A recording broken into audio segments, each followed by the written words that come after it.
When I woke up, I was lying on the side of County Road 13 with my badge in my hand and a jack-o'-lantern burned out beside me. I didn't know how long I'd been gone. The last thing I remembered was the lantern, the one made of bone, and the voices of the hollow children pulling me into the fog. Then, nothing. But the world was bright again. It was morning, and Hollow Creek was waiting. And I'm not one to question fate, or, dare I say, a miracle. The sheriff's cruiser pulled up fast, gravel spitting under the tires. Sheriff Darnell stepped out looking older somehow, hair grayer, skin stretched thin around his eyes. He froze when he saw me. Jesus Christ, Mason. Yeah? I croaked. My throat felt like sandpaper. Miss me? He didn't smile. He didn't even answer. He just helped me into the car and drove back toward town in silence. The streets looked the same, but they felt wrong. Every porch light was still burned out. The air tasted like rust and pine sap. People stared as we passed, not in surprise, but in quiet recognition. Like they'd been expecting me.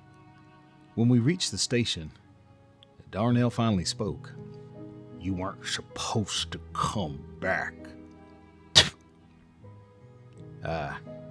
Can't say I missed that. They let me keep my badge. The town council said it was good optics that I'd returned. Gave folks a sense of protection. No one asked where I'd been.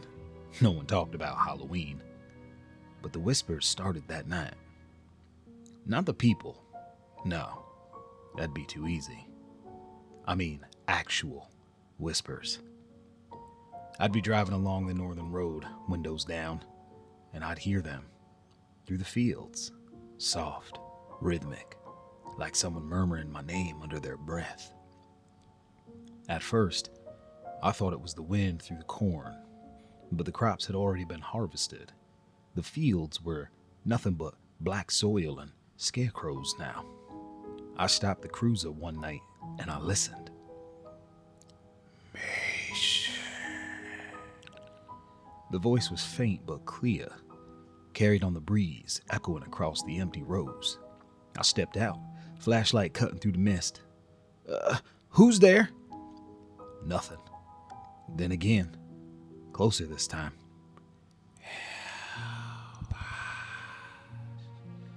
I scanned the field. My light caught the scarecrow about 20 feet away, arms out, head slumped. Only its head moved. Just a twitch. And then it whispered again. The next morning I asked around. Old man Carson, who owned the property, said the scarecrows had been up since midsummer. Town project, he said. Supposed to keep the crows away, but no one remembers putting them up. Darnell told me to leave it. The fields out there got a bad name, he said. Folks say they hear things. You don't need to be poking around, Mason. But I couldn't let it go. Of course. That night I drove back. The sky was clear. The moon bright enough to paint the field silver. There were at least a dozen scarecrows out there, spaced evenly in rows.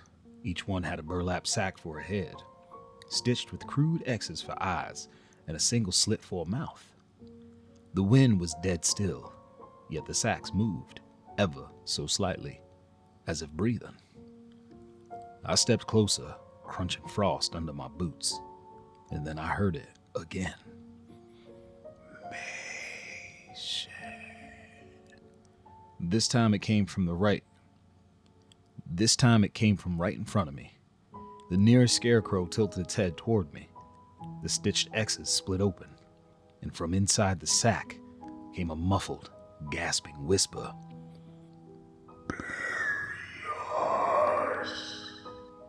I stumbled back, flashlight shaking. I tore the sack open. Inside was not straw, but a skull, a human skull. The sheriff and I dug the next day. We found 12 bodies in total, each buried standing upright, their arms out like they'd been crucified. Darnell didn't say much. He just spit his chew and stared. The field's been here since the 1800s, He finally said. Used to be the edge of the old Hollow Creek Asylum. Burned down in 1923. They say some of the patients escaped before the fire reached them. Never found. Until now, I said. He nodded slowly. Guess they made their own crosses. When the coroner came, she refused to touch them after the first one. Said something about residual energy. By dusk, every one of those corpses had turned to ash inside their burlap skins. The sheriff ordered the whole field burned. We thought that would be the end of it, but it wasn't. 3 nights later, the whispers turned into singing. I woke around 2 a.m. to hear it echoing through the woods behind my house, a low wordless hum, like a hymn carried on the wind. I looked out my window. The cornfield glowed faintly, lines of firelight moving in slow circles. I grabbed my gun and radio, heart pounding. When I got there, the air was freezing. The soil around the burned field was still black, but in the center, something new had grown. A perfect ring of tall grass, greener than anything else for miles. And standing in the middle of it was a single new scarecrow. This one wasn't made of burlap. It was wearing a deputy's uniform. My uniform. Darnell found me at dawn still staring at it, flashlight dead in my hand. He didn't speak right away, just circled the figure slowly, eyes wide. Mason, he said finally, voice trembling. You didn't make this, did you? I shook my head. It looked exactly like me. Same build, same badge, even the nameplate. Its face, though, it was wrong. It was stretched. It was stretched tight over the skull, like someone had taken my face and pinned it in place with nails. I reached out a shaking hand toward it, and the thing smiled. I jumped back, stumbling over the burned earth. Mason, Darnell whispered. Don't move. The scarecrow's head turned to follow me, slow and deliberate. Its stitched mouth moved, whispering words I couldn't make out.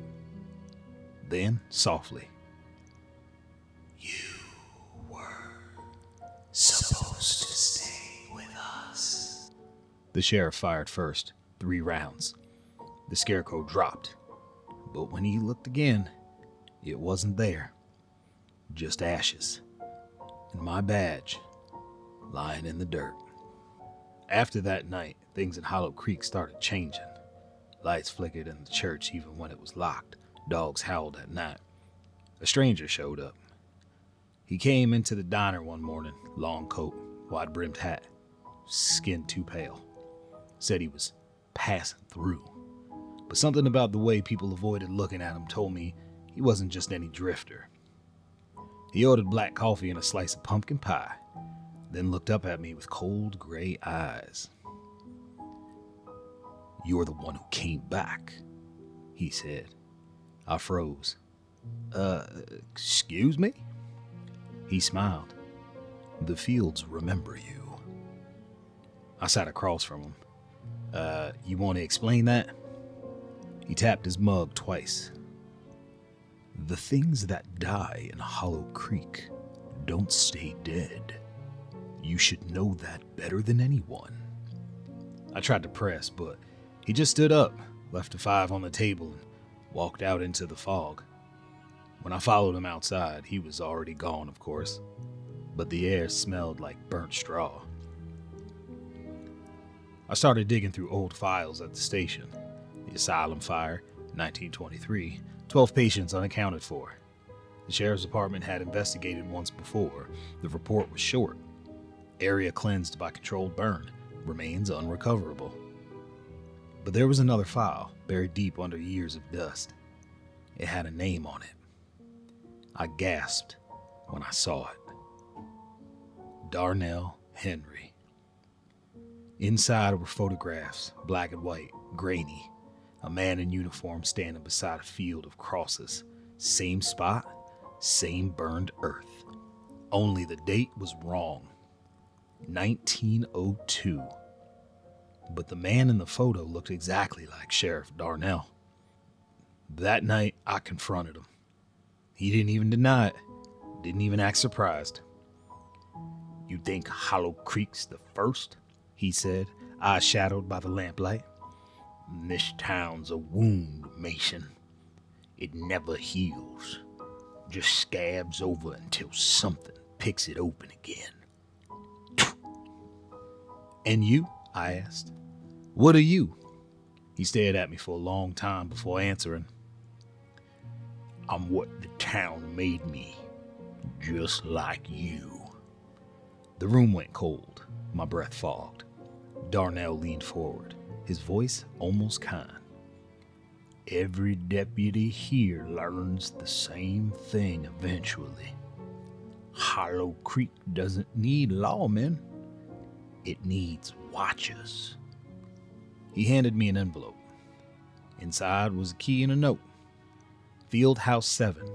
You'll hear them soon. Don't answer until they stop singing." And then he turned and walked out. The next few nights, the whispers grew stronger again. They came not just from the fields now, but from my walls, my radio, even the pipes under my sink. Sometimes they said my name. Sometimes they laughed. And sometimes they cried. I couldn't sleep, couldn't eat. Every sound felt like it was pulling me back to that field. Finally, I took the key and drove out past the edge of town to Field House 7. It was an old tool shed, half collapsed and hidden among the trees. Inside, the air smelled like rotten old hay. In the corner sat a radio, an antique one, humming softly. I turned the dial. Static. Then through the hiss, a familiar voice. "Deputy Mason." My blood froze. "We're still waiting." The radio clicked off on its own. When I turned around, the field outside the window was full of scarecrows again. Hundreds of them. All of them facing me. I don't remember driving back into town. I just remember the sky being wrong. Orange, not blue. And the stars spinning in patterns I didn't recognize. Main Street was empty. Every window boarded. The clock tower was stuck at 12. And in the distance, I heard the faint hum of that song again. I got out of the cruiser. The wind carried the whispers. "Mason, stay, watch." The scarecrows lined both sides of the road now, their stitched mouths twitching like they were trying to speak. At the end of the street stood the stranger in the long coat, and he raised a lantern, the same bone lantern from that Halloween night. Its light flickered once, then twice, and in my gut, I was terrified. "Welcome home, deputy," he said. The air shimmered, and the scarecrows began to move. When I woke again, it was daylight. The station looked normal. My badge sat on the desk, polished. The radio crackled softly. "Morning, deputy," Darnell's voice said through the static. "Busy day ahead." I looked out the window. The town was alive again. Kids playing, cars driving, everything bright and calm. But across the street, in the reflection of the diner window, I saw them. Rows of scarecrows standing behind me, still as death. I turned around, nothing. Then the radio spoke again, low and calm. "Keep watching, deputy. Hollow Creek's never done." They say the field out past County Road 13 hums at night now. Farmers hear voices through the soil, soft and pleading. No one goes there anymore. But sometimes, on clear evenings, when the wind is just right, folks swear they see a figure standing among the scarecrows, badge glinting in the moonlight, eyes watching the town, waiting, guarding. And if you listen closely enough, you might hear him whisper back, "I'm still